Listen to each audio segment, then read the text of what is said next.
2024 के चुनाव के किरदार तय हो गए हैं। लड़ाई एनडीए और नई गठित INDIA यानी इंडिया के बीच होगी।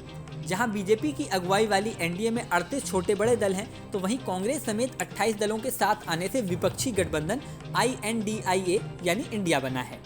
दोनों खेमे अब चुनावी तैयारियों को लेकर एक्शन मोड में आ गए हैं। जहां 2 दिनों तक बेंगलुरु में INDIA की बैठक हुई, तो वहीं लंबे समय के बाद दिल्ली में एनडीए के घटक दल साथ नजर आए। अब सवाल उठ रहा है कि क्या कांग्रेस की अगुवाई वाली विपक्षी एकजुटता इस बार कोई करिश्मा कर पाएगी या फिर तीसरी बार भी एनडीए की ही सरकार बनेगी। इसे समझने के लिए हम दोनों खेमों की ताकत को समझते हैं। अगर मौजूदा हालात को देखें तो पलड़ा एनडीए का ही भारी लगता है। इस गठबंधन के पास फिलहाल लोकसभा में 350 से ज्यादा सांसद हैं। अकेले बीजेपी के पास 300 प्लस सांसदों की एक बड़ी फौज खड़ी है।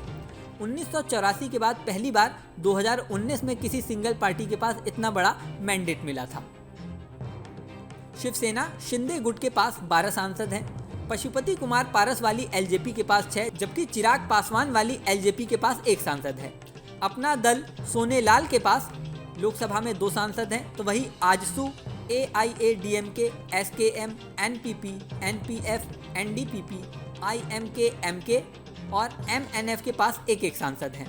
हालांकि एनसीपी अजीत पवार गुट, जीतन राम मांझी की हिंदुस्तान अवाम मोर्चा, उपेंद्र कुशवाहा की राष्ट्रीय लोक जनता दल, राजभर की सुभाषपा समेत 25 ऐसे भी दल एनडीए में शामिल हैं जिनके पास एक भी सीट नहीं है।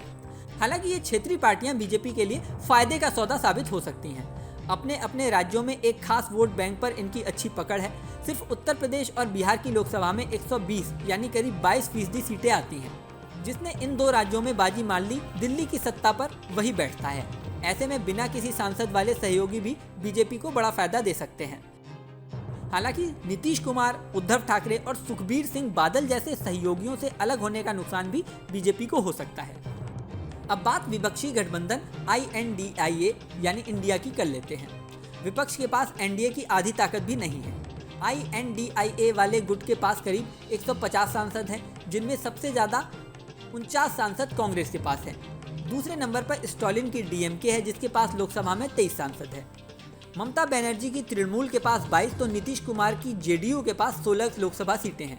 शिवसेना उद्धव गुट के पास 6, एनसीपी शरद पवार गुट के पास 5 लोकसभा सांसद हैं। समाजवादी पार्टी, इंडियन यूनियन मुस्लिम लीग और CPIM के पास 3-3 यानी कुल 9 सांसद हैं। CPI के पास 2 लोकसभा सीटें हैं, तो वहीं आम आदमी पार्टी, केरल कांग्रेस और JMM के पास 1-1 सांसद है। 26 दलों के गठजोड़ में 13 दल ऐसे हैं जिनके पास लोकसभा में एक भी सीट नहीं है। हालांकि 2019 में खाता भी नहीं खोल सकी आरजेडी इस बार विपक्षी गठबंधन के लिए तुरुप का इक्का साबित हो सकती है। INDIA को एनसीपी और PDP से भी बेहतर प्रदर्शन की उम्मीद होगी। ये तो दोनों खेमों की मौजूदा स्थिति की बात हो गई, लेकिन एक हकीकत ये भी है कि पिछले 5 सालों में बहुत कुछ बदल चुका है। कांग्रेस के साथ विपक्षी दलों का एक बड़ा हुजूम खड़ा हो गया है। राहुल गांधी की इमेज भी बहुत हद तक बदल चुकी है। ऐसे में जहां बीजेपी गठबंधन 330 प्लस सीटों की बात कर रहा है, तो वहीं कांग्रेस और उसके सहयोगी भी किसी बड़े करिश्मे की आस में जुट गए हैं।